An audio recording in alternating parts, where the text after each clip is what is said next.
With the first pick, the number one pick.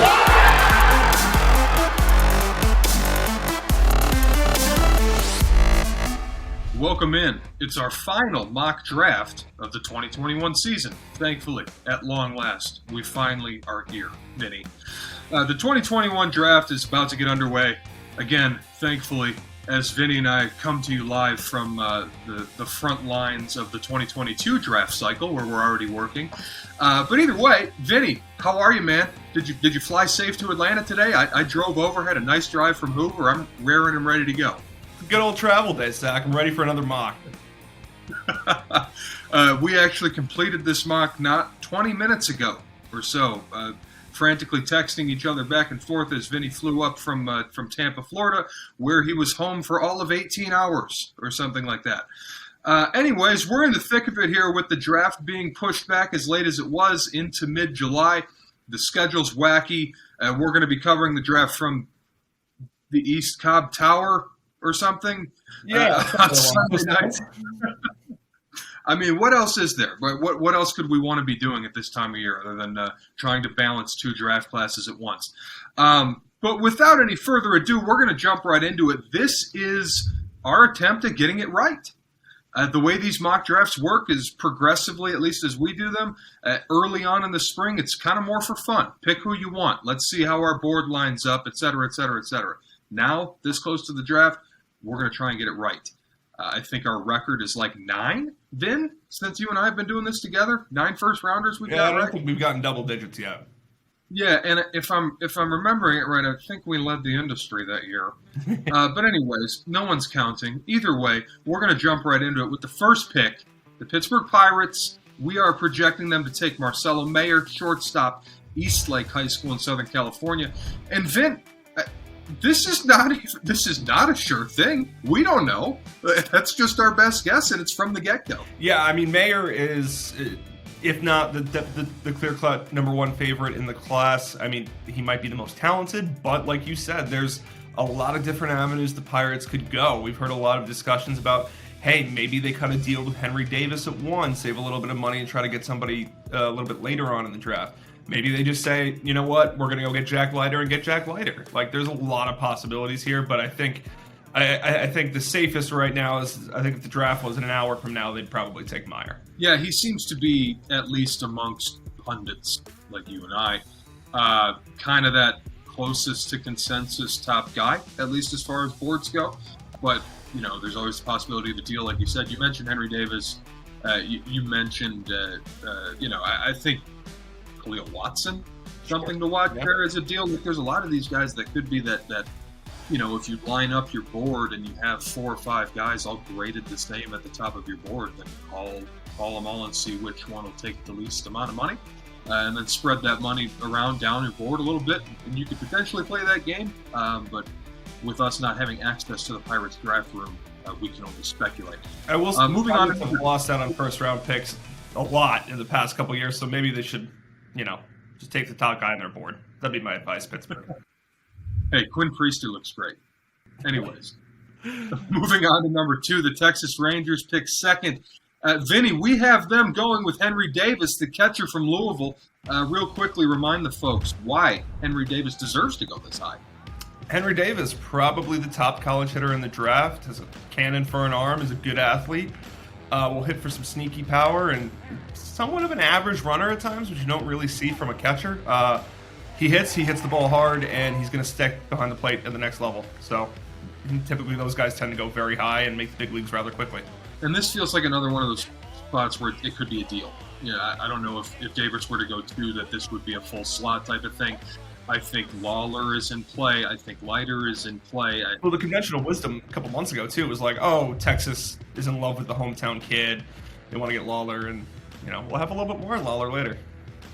Yeah, important to note some things about LAWLAR that we'll talk about in a little bit. Yeah. Anyways, moving on to number 3, my hometown Detroit Tigers. We have them with Brady House, a guy that we've had them with for a while now. We've talked about him a lot. We're both big fans. A super big dude with athleticism who's got a chance to play short and has maybe the best power in the prep class. Cannon for an arm, maybe third base, maybe short. Either way, Vinny, it feels like Leiter House here, like one of those two. I know Jackson Jobe's been mentioned a bunch with the Tigers, but I just, and maybe this is me not being as plugged in as maybe I think I am, I just can't see them doing that at number 3. Yeah, Prep Ready at number 3 would be interesting. And I think it's important to note, too, that with Brady House going here, we believe the Tigers, if Marcelo Mayer is not here, we are saying that House would probably be their next option in terms of tiering the prep shortstops. But yeah, there's a number of different routes. Like you said, the rumor is that Leiter would really love to go to Boston, and so there may be some things behind the scenes there that we'll talk about in a little bit. But I mean, you know, I love Brady House. You love Brady House. We're all big Brady House fans. Number of times Nolan Arenado has come up for as a comp. Yeah, which is like scary, obviously.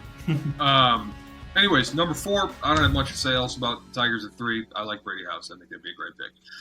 Number 4, like we alluded to just mere moments ago, Jack Leiter goes here to Boston at 4. There's been a pretty consistent ebb and flow of rumors for the last, 2 weeks or so that have said that Leiter prefers to go to Boston. His agents have told teams picking 1 through 3 that much. And that doesn't necessarily matter a whole lot. You know, like, is he going to turn down an extra $1 million to go where he wants to go? I don't know. But these are the potentialities that are going on behind the scenes that we're not privy to. But either way, Vin, Leiter at 4 feels like even if he's not pulling the strings on this might be the pick anyways. Yeah, you know, and if you recall back to high school, it was rumored, of course, hashtag rumored, that Leiter was only willing to sign with 5 teams coming out of high school. Right. And so now we're in the situation where he really prefers Boston, which again, I mean, like, use all the leverage and power that you have. That's what behind the scenes is for. That's why the MLB draft is really weird and fascinating and fun, because sometimes the best player doesn't go number 1 overall, but a lot of teams believe that Jack Leiter is the best player in this draft. And, you know, it really just comes down to, like I said at the top of the show, I think you take the guy who's top on your board. And I think Boston would probably be doing cartwheels to get Jack Leiter here. Definitely. I think that there's no way that it's not Leiter if he's there, at this point, whether that's pulling the strings or not, Moving on to number 5, this is another spot we think there could be a deal cut. The Orioles at 5, we have them with KAHLIL Watson, the prep shortstop from North Carolina, Wake Forest High School. We know about KAHLIL. We've been talking about KAHLIL. Left-handed bat, explosive athlete, explosive bat speed with a really good swing. Chance play short, maybe center, maybe second, whatever it is. The arm strength is plus, so that plays from anywhere. This Colton Hauser, Sal Frelick, we've heard Harry Ford up here. We've heard Bubba Chandler up, in this type of range. Like, this feels like a place where Mike Elias is definitely going to get creative and try and cut a deal much like he did last year with taking Heston Kjerstad at 2. Yeah, and I think when you kind of open yourself up to the possibility of, like, who among these guys will take the least amount of money that we have in a similar range in our board, right? There's a lot that can happen here. Like, you rattled off 6 names there, and any one of those going at this pick wouldn't surprise me. What will be, I think, important to look at, 'cause I think everyone's projecting Elias and the Orioles to take a deal here. Who are they kind of target? You saw that last year with Gunnar Henderson, a couple years back with Gunnar Henderson, and then there's a lot of potential overpay candidates. There's a lot in that 25 to 45 range that I think it'll be interesting to see who gets pushed down and who gets taken in the first. Yeah, they definitely have a chance to, like, take us, if they were to cut a deal here, then swing out of your shoes at pick 42 or 43 or wherever their next pick is, at whoever it is falling down the board. Moving on to number 6, an interesting one here. This is what we've been told is Jordan Lawlar's floor. So we will mock him here, the prep shortstop from Texas, consensus top 5 talent, to some the best talent in the class. Vin, more interesting than this is we heard he's going to school. So, yeah, man. The rumor mill gets really swirling as we get within a week of the draft, and the current hot one is that Tim Corbin works in Tim Corbin magic and is going to get the best player, the best shortstop of this draft to campus. It'll be an interesting move. Obviously, we have Lawlar going 6th here, so I think we're both inclined to believe that if the draft were tomorrow, that he'd probably still go in the top 5 and still get a decent amount of money. That being said, go to school for 2 years, maybe win a natty, start at shortstop, because he'll be eligible in 23 because of his age. And if he hits, that's like 1-1 stuff. So, a lot of possibilities to consider here. I am still of the belief that he'll get drafted and signed, but obviously there's a lot of rumors going around. Without the slot allotments here in front of me, like pick 6, slots 6.5, whatever it is. I'm just estimating. Forgive me if I have it wrong, but like you're gonna turn that. I don't know, man. That just when it's that high up, it rarely works out on the back end. We're gonna see We're gonna see the gamble for like Matt McClain pay off and Kumar Rocker pay this year. But like those were guys who, and Leiter is another one. But those were guys who were going to go towards the back end of the first, maybe comp round. We weren't talking about those guys in the top 5 as far as turning down money. No, you're looking, like you said, with McClain and Gunnar Hoagland being the 2 guys that didn't sign from the first round in 2018. They're both going to go higher now, but also those were both like comp round or like the 28th or 30th pick. Like you don't see guys offered 6.5 turn it down. Yeah, they turned down 2 or 3, not 6 or 7. Yeah. Anyway, speeding along here, Kansas City at pick 7. We just talked about him, Kumar Rocker, the 1A or 1B in Vanderbilt's 2-headed monster atop the rotation, depending on your perspective. But either way, Vin, isn't this more or less what we said anyways to start the season? You know, like top 10 pick, probably not a top 2, 3 pick. And then there was the roller coaster of his draft stock and the loss of D'Lo, and then it came back and blah, blah, blah, blah. And like through all of that nonsense and rumor mill on Twitter, here we are, Kumar Rocker, 7th overall pick. You know? I mean, it felt like we were going Jack Leiter versus Kumar Rocker every week, and I was just ready to jump off the bridge. But he's really good, guys. He's big, he's physical, he throws hard. He threw harder in the past, which is, a big topic of contention. And he's got the best break him all in the draft. Sometimes one of those things you don't overthink. And, from a pick perspective, we're told that Kansas City loves him, and they would absolutely fire it in if he's there. That seems like a simple one. Moving on to number 8, Colorado. This is one of those weird spots for Sam Bachman, maybe, as far as that sinker guy at Coors. But anyways, in our mock, we have him taking Colton Cowser, outfielder from Sam Houston State. One of the few college bats who entered the spring in the same spot where we're projecting him to go, more or less. One of the top 2 or 3 college bats on the board. Had a steady, consistent spring, kind of a hit-over-power guy who might not be able to play center, but you're kind of looking at a big league offensive profile here, regardless of where he plays, is the hope. And this is just kind of one of those safer picks. Then, this is a fit, right? If there's no arm there that you love. Yeah, I think at the risk of oversimplifying this, teams generally draft safe. And Cowser's extremely safe, not only in performance, but he might be the only college guy on this list that we talked about tonight that has a wood bat track record with his time at U.S. Baseball as a true freshman, after his true freshman year, And teams really like to mitigate risk in the draft. And so this would be, it would be a good pick. Colton Cowser's going to be a big leaguer. He's going to, play the outfield and hit near the top of the lineup. And he's a great hitter, too. And you look at the numbers he put up this year, and it's just really, really strong. It's like this is where this guy goes based on that season. And so I think that's more than fair here. Number 9, an interesting one in a guy that we kind of had trouble finding a spot for, Jackson Jobe, the top prep arm on the board here, number 9 to the Angels. Vin, we've heard him talked about a bunch at number 3 with Detroit. We talked about him at number 3 with Detroit for this already. I don't know where the spot is on the board. I don't think that's a guy for Colorado. It's not a sinker guy,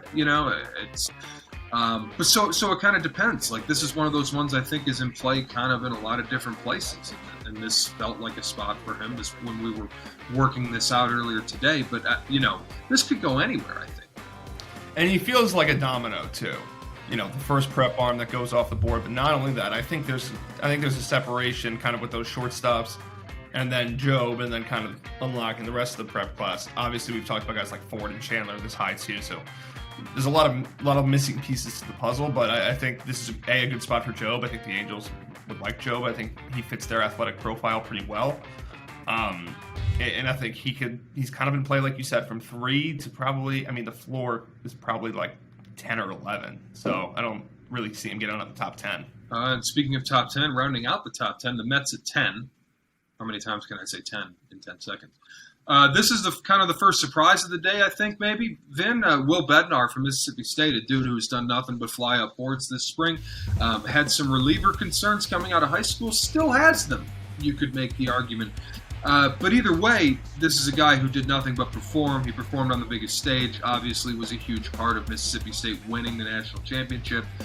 Plus fastball, plus breaking ball. Looks like enough strikes and changeup to start. But what are the concerns? What's the downside here?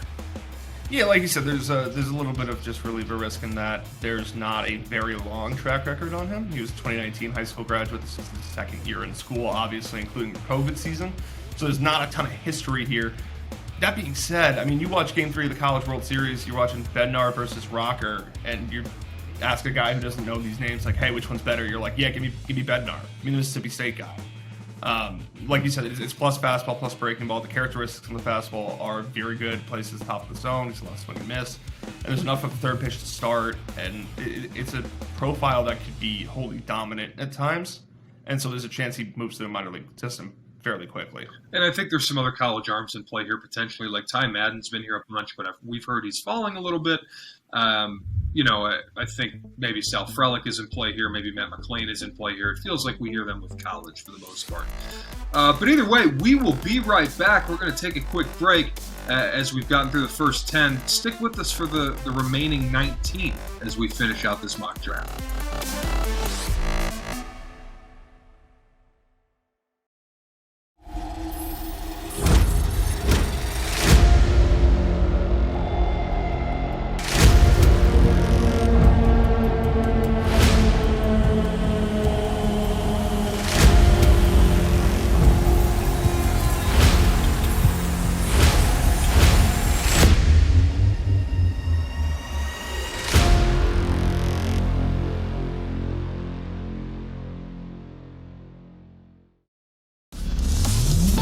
Hi, I'm four-time Gold Glove winner Charles Johnson. And that one, a towering shot, way back, Charles Johnson, a monster home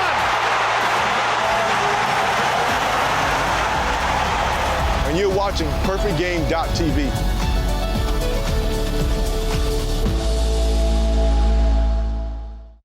With the first pick, the number one pick.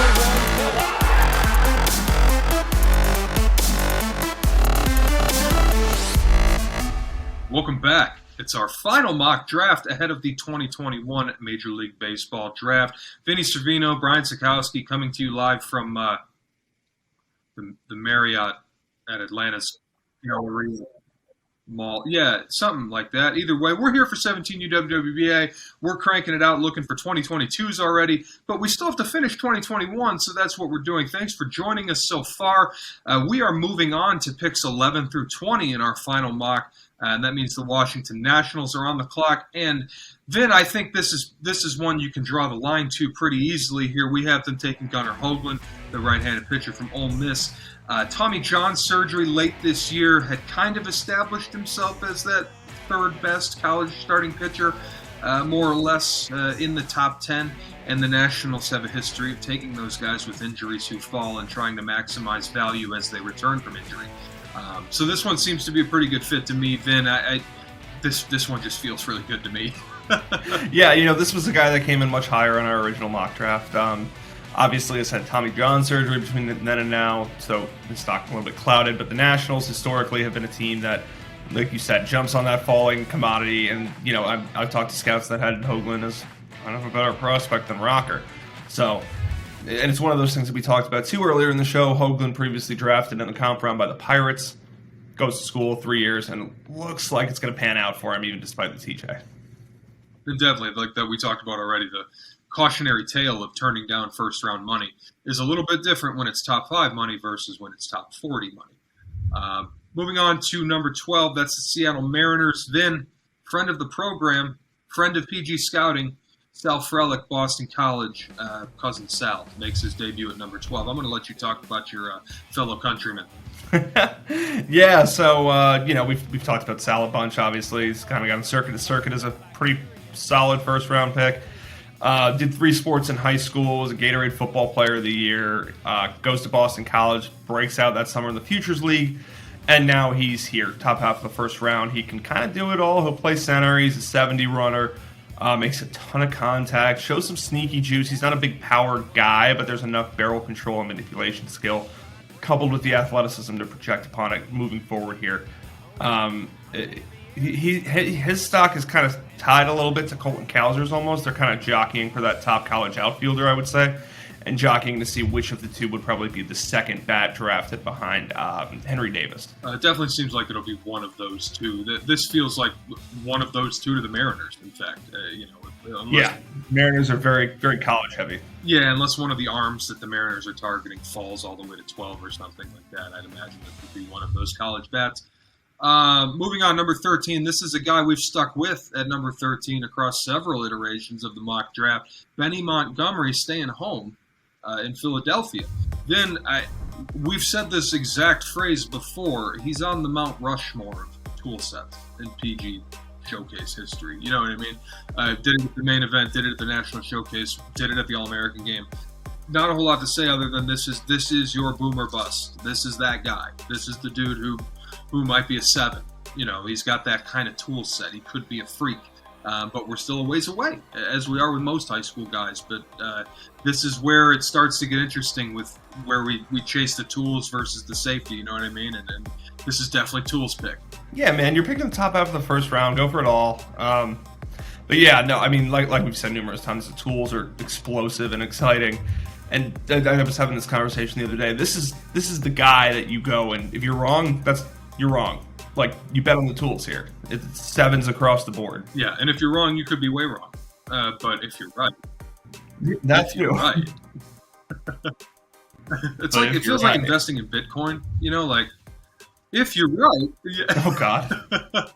Either way, moving on to number 14, that's the San Francisco Giants. Sticking with the safer college bat theme here, Matt McClain from UCLA, another one of those guys who turned down late first-round money 3 years ago and will now better that draft position here in 2021. Had a hand injury this year or something along those lines. He was out for a little while. When he came back, still showed the power, still showed the speed. Even if he can't play short, he's going to play in the middle of the field. Vin, it's been kind of boring, right? But that's just maybe just a negative perception. Like, this guy's got tools. This dude's got some upside. Yeah, and it's something that I think that we talk about when you look at guys like Rocker and Leiter specifically too. It's like a little bit fatigued, almost prospect fatigue. Considering McClain was, he wasn't a touted prospect, but he still went in the first round out of high school. And now we're here in his draft year. Like you said, he missed a month due to a hand injury. Very minor, nothing really. It might have not even been a month. I think it was only 2 weeks. But he does a lot of things really well, and he's that guy that the Giants did so well developing for those teams for like 2008 and 2010. 2010, 2012, 2014. That second baseman that wins titles and he's an all-star. Yeah, like that's kind of what Matt McClain is like profile-wise. Yeah, I mean, it's just we get lost in burying guys who don't have like what have you done for me lately, like sexy wow tools, and forget about just how important performance in big conferences is. And like, as I said already, Matt McClain has tools. Matt McClain is a really good runner. Like all the above. This is not your boring college performer profile. Moving on to number 15. Speaking of guys with tools, Vinny, the unicorn for Milwaukee in Harry Ford. I've heard him as high as 5. I don't know where he's going to go. Probably not Georgia Tech, if I had to guess. But that's about as slam dunk as I could put it for where Harry Ford's going to go. Vin, it's just he's in play everywhere, isn't he? Like, who doesn't love the dude that might be a center fielder or a catcher or both?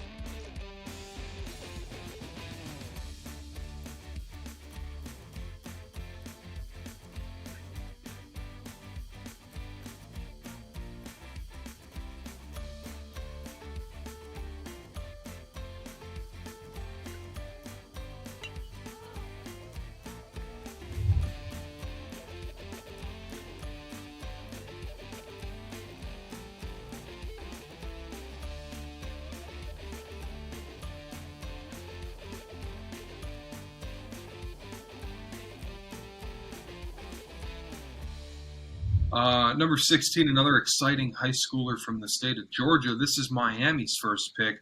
We have them with Bubba Chandler, the shortstop / right-handed pitcher / QB1 out of Georgia High School. Vin, this is another guy like Ford where we've heard his name all over the place. I've heard him as high as 9 with the Angels. I've heard he has a deal with the Braves at 24, and that went away quickly. This is one of those rumor mills that's spinning pretty highly. Just as far as this dude might go be QB1 for Dabo Swinney at Clemson. This is that guy. So it's going to take a lot, I would imagine, to get this dude out of taking that opportunity. But some teams think he's good enough to do that. So, it seems like a split camp, batter arm. I think we hear more about the arm, but what teams fit this profile as far as taking this type of guy? I think Miami at 16, but I think he's kind of in play everywhere. Yeah, I know when we were doing this, obviously we talked about, I think Milwaukee at 15 was a good landing spot. Similar to you, I've heard as high as the Angels at 9, and this certainly fits that bill of what they would take in terms of their athletic profiles, the way they've taken guys in the past. And to be honest, there's a lot of, the Braves having a deal makes sense with him, but there's also so many teams with so many picks here. So, is he going to be one of those guys that teams try to, like the Cincinnati Reds, do they say, yeah, we'll give you your $5 million with our 3rd pick or something? Mm-hmm. There's a lot of guys that you can try to play the manipulation game and push it down. Maybe even a Pittsburgh or a Baltimore cuts a deal at 5. They're like, we got you next. Yep. So, and those typically tend to be prep arms that get overpaid too late. So it's always important to remember that when looking at the draft, you can't just look at the way the draft went order-wise to then take a look at it and be like, oh, so this is how teams valued players.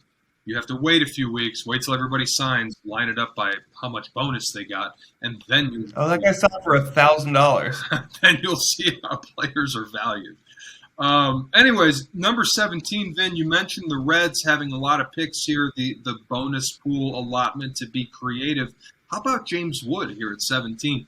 This is one of those swing for the fences mock picks that we like to mix in every once in a while. We've heard the Reds are on Wood. I don't know if it'll be at 17, but either way, I think there's a decent chance that's who he ends up with, whether it's here or 30 or wherever it ends up being, wherever they spread the money around like you were just talking about. But Vin, you saw him this spring, man, kind of a down spring, but what is the upside? Yeah, I think the upside is what we saw last summer, which is, maybe the best player in this draft class. It's big-time juice. It's probably not a center fielder. It's a right fielder, but it's a corner guy who hits 40 a year and hits probably 250, 260 at his best. So, that's a guy that is a home run derby champion, an all-star. It's a big, big, big ceiling. That being said, he hit about 240 this year in IMG Academy down in Florida. Obviously, they play a lot better competition than your typical high school, but it was still pretty much a down year. He was slipping the lineup a little bit. Strikeouts reared their head. That's kind of the big boomer bust for this profile is the swing and miss and the overall projection on the hit tool. And a year on from the 2020 draft, we're looking back, and now we're seeing Jordan Walker with the Cardinals, 80 raw power, and it's playing in games, and he's flying up the system, and wow. He's in AA now, and he's 19. How did we miss on this dude who hits balls 117 miles an hour? Who's the guy in this class that might be that dude? I think it's James Wood. So we'll see. But that you could see a year from now, James Wood hitting balls 117 miles an hour in A-ball, and I wouldn't be super surprised. Moving on to the Cardinals at number 18, Jordan Wicks, left-handed pitcher from Kansas State. One of the safer, boring's not the right word, but safer. This is a dude who's valued higher than this, and the Cardinals just grabbed the dude who fell type of picks. I think he fits their mold. Plus changeup, lefty with an above-average fastball and average breaking ball. Throws a lot of strikes, has some deception. Vin, this is a dude who, depending on how quickly the run on safe college arms starts, why isn't he a top 10 pick at that point? You know what I mean? So it could be anywhere. No, I mean, he's a left-handed Luke Weaver, and I won't be shocked if he's pitching in their rotation in 2 years. Honestly, he pitches really well. He's got a plus changeup, like you said.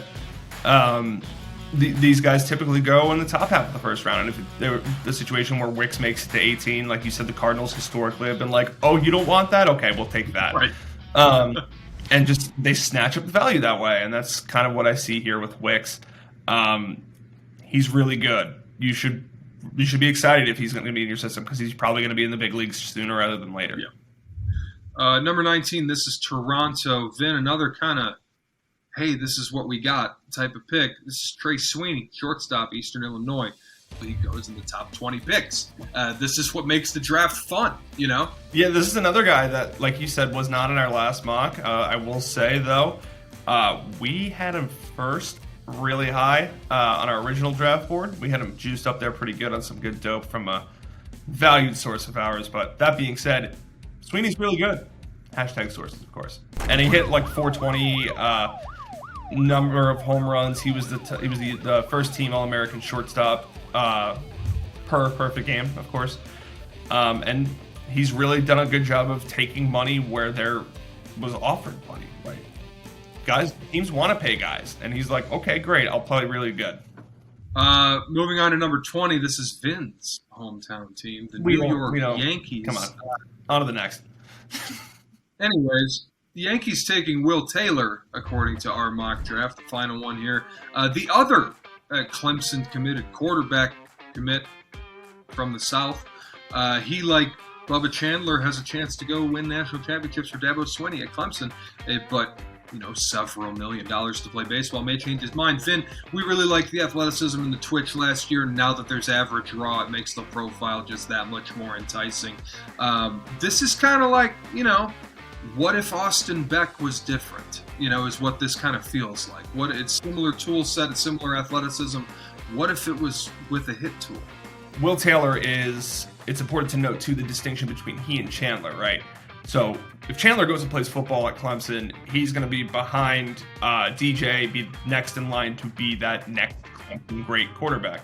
Whereas Taylor is not going to play quarterback at Clemson. He's going to be a receiver.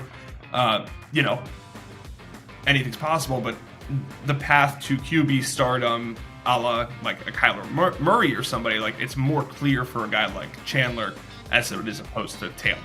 That being said, Taylor is obviously a great baseball prospect in his own right. He raked all summer. I think was the leading hitter at East Coast Pro, if my memory is correct. And he's an explosive athlete. I think when you talk about Clemson too, I think they're probably hoping to get one of two in that regard. Obviously, but it's really a toss-up, and it feels almost like a little battleground, almost baseball versus football. And with that, we're going to take our second little break here. We are through picks 20. Come back and hang out with us for the final 9 as we close up shop on the final mock draft of the 2021 cycle. Thanks for hanging out.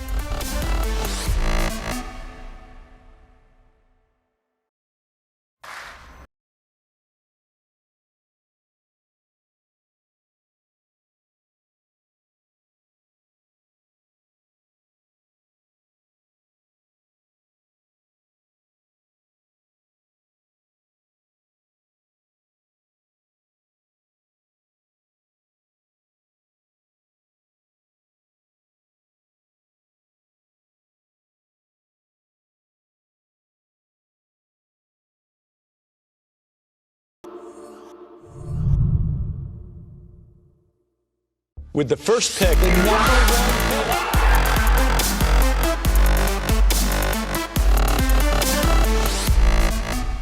Welcome back. We're going to close it down. Final mock draft 2021 Major League Baseball draft. Vinnie Cervino, Brian Sakowski. We are 20 picks done. We have 9 left to go, and then a couple little bonus picks after the end.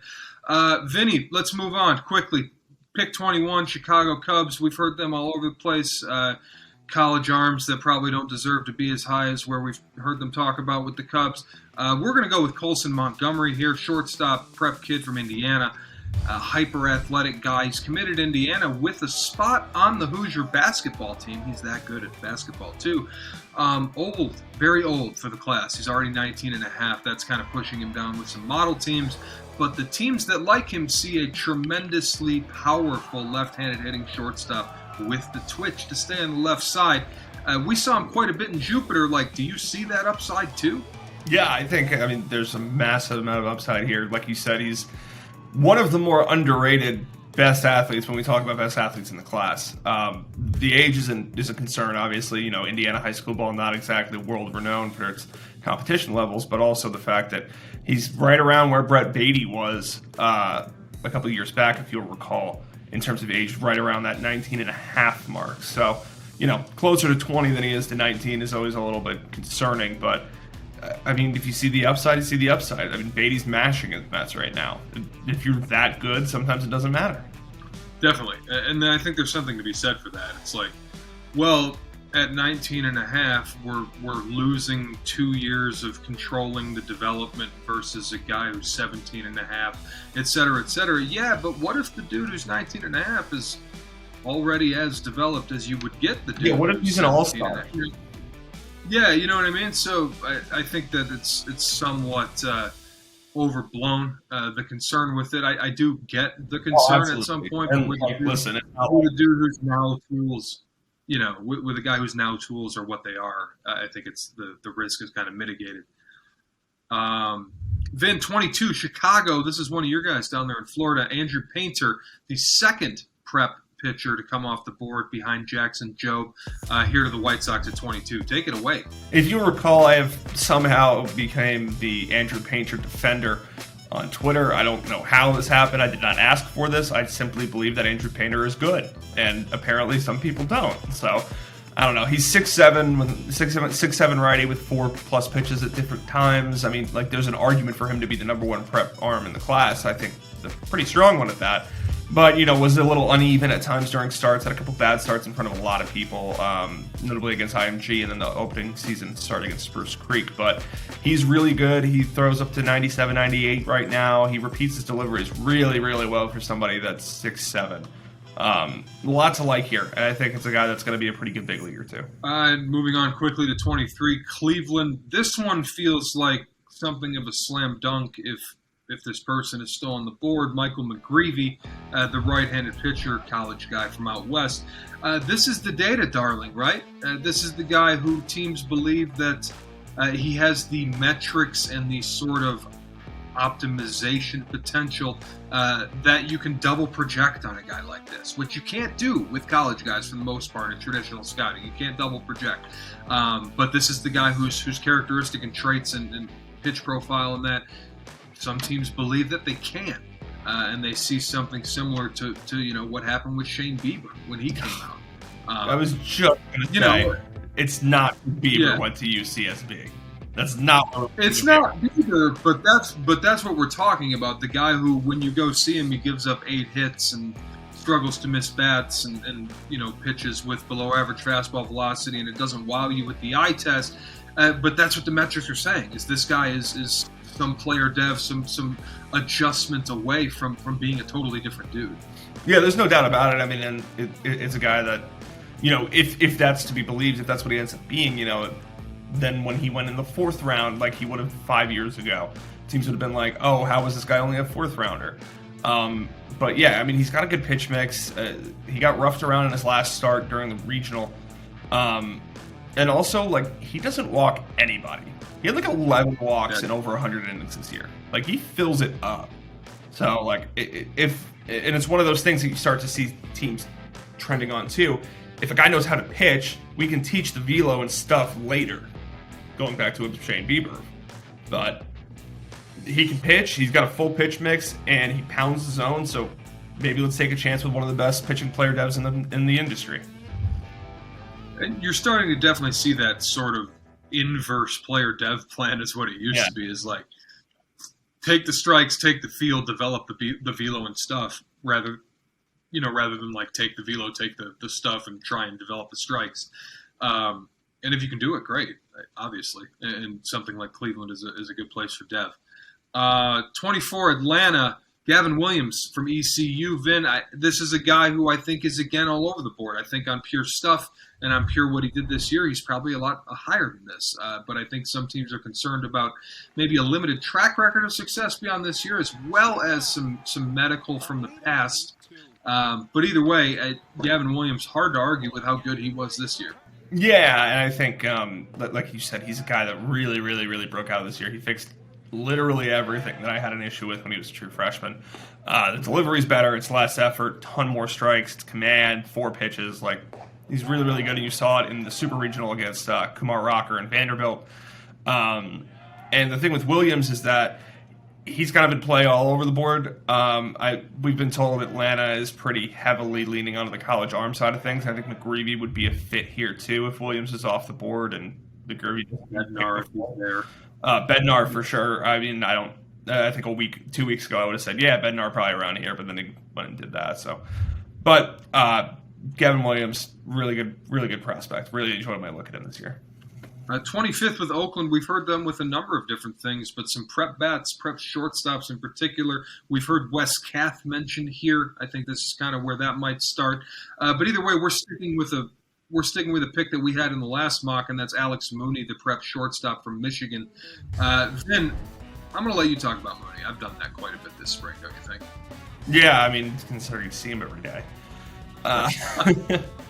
Like we said, I believe we said this last time too. Prep shortstops are the draft, so take a good prep shortstop, and that's what Alex Mooney is. He's a really good prep shortstop. He may not stick short long term. I think he's got a pretty good chance to. It's good arms, above average plus arm. Can play kind of almost a super utility role almost if he needs to at the next level. The hit tool's good. There's big power there. He can really run. It's consistent 55 to 60 tools across the card here. And it's one of the safer high school bats, I think you could say, in this class too. Mooney older too would be a 2023 draft. Would he go to college? Also important to note that. Moving on to 26, Minnesota. Ty Madden from Texas is a guy we have falling a little bit. I had a conversation with a higher up today about Madden, and we were talking about like maybe this is because he'd heard Madden maybe falling as well, and there's the potential that this is just rumor. You know how this stuff works, this nonsense that gets spewed about before the draft. But this could be an element of like, you know, really putting a dude with kind of a below average delivery under the biomechanical microscope in draft meetings, and that team's not necessarily liking it as much as they did. But either way, Vin, we know what Madden is. He can get up to 98, 99 with the fastball. He pitches downhill. He throws strikes. He's got a plus slider. That's a vertical job for the most part. Kind of two pitches, kind of below average delivery, maybe a reliever, but this is the dude who's performed and has the quantifiable stuff.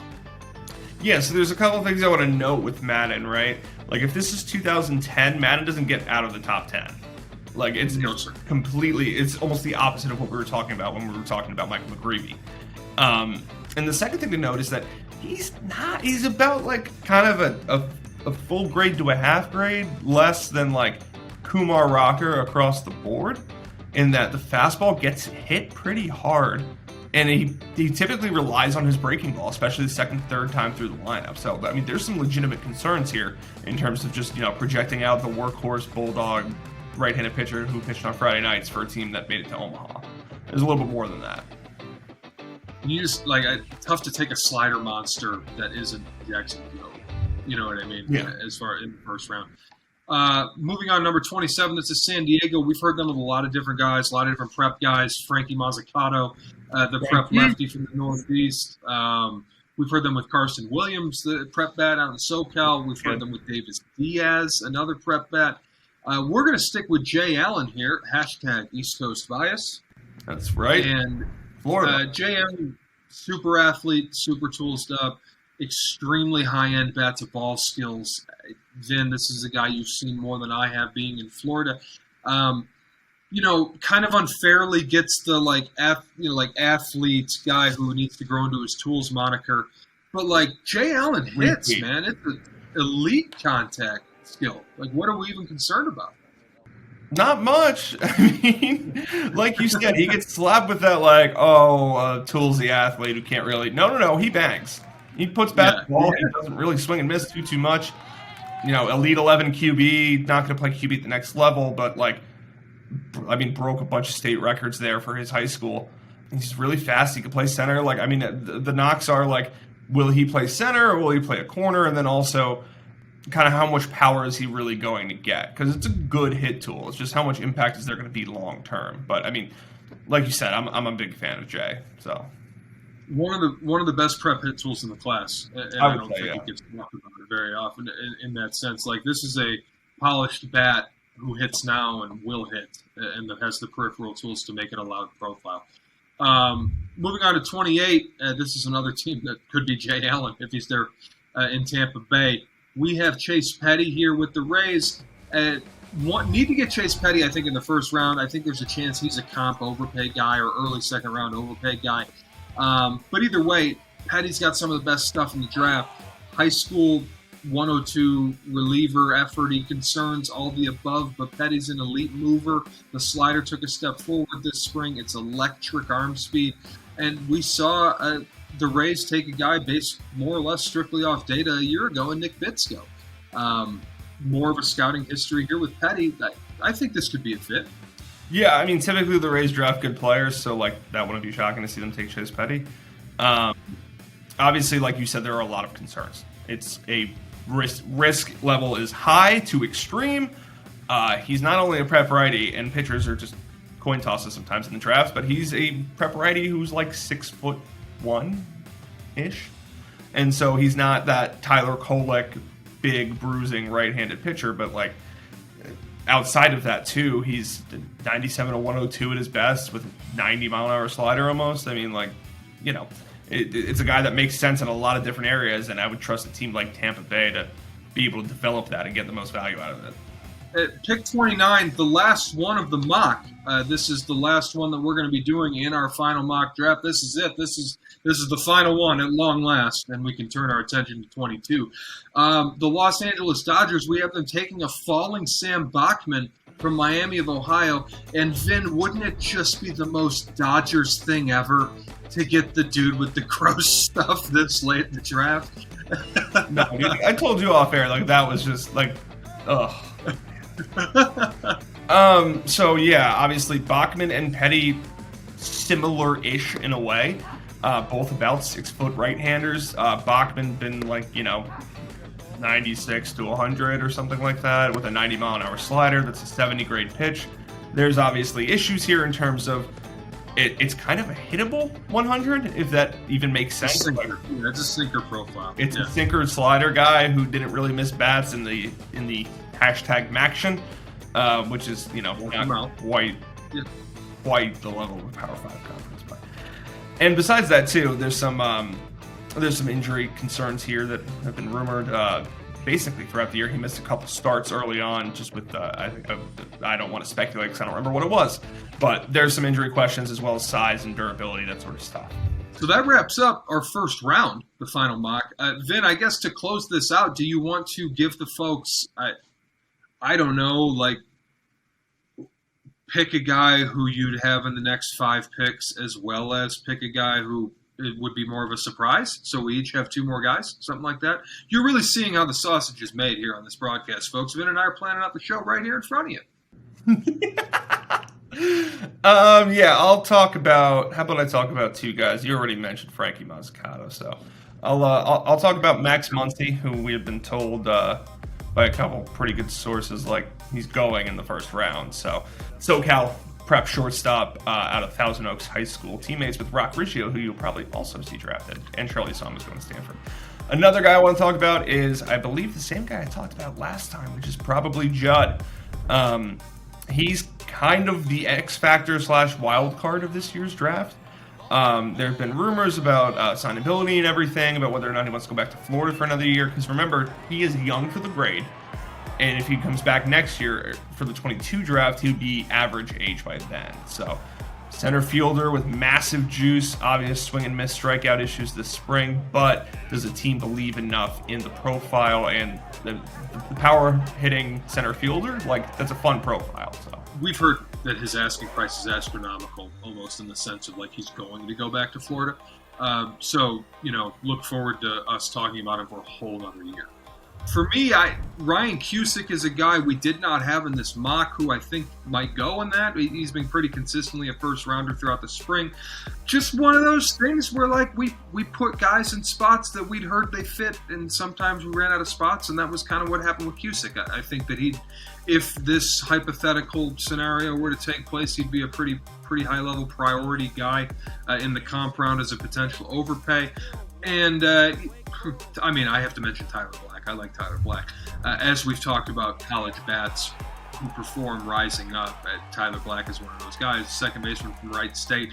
He's probably limited to second, but he banks, and he has a history of performance. And Similar to Black, and the guy who really performed in a big way, Matt Nelson, Florida State.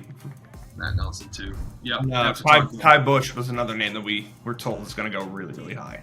See, as Vinny and I are demonstrating, we could talk about this for hours, and Forever. often do.